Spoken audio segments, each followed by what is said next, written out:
Nagkasunog din po sa isang residential compound sa Makati na sawi rin ng isang batang 2 taong gulang. Nakatutok si Von Aquino.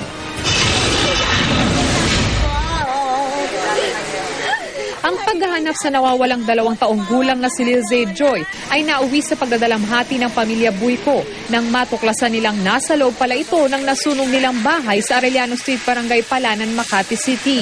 Pasado 2:00 na madaling araw nang maganap ang sunog sa compound nila. Dito po, sa pwesto na to, inabot ko po siya sa tao. Tapos meron po nakakita na takbo daw po ng takbo dyan sa labas. Tapos, naano ko po yun, nasan yung anak ko.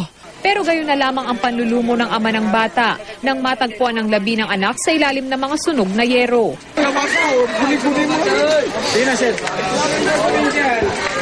Umabot sa ika-5 alarma ang naturang sunog na maaari nagsimula sa exhaust fan. Bine-verify natin kung yung tinuturo nilang exhaust fan. Based doon sa initial investigation namin, yung nakakitang taxi driver, malaki na yung sunog bago na itawag. Nung magsigawan sila, narinig ko lang nakita ko lang na yung isang kwarto ng anak ko may apoy. Hindi ko alam kung anong nangyari doon. Ngayon, ginawa namin ng paraan kung paano maapula yung apoy. Binuhusan namin ng tubig, pero hindi namin makayang abutin.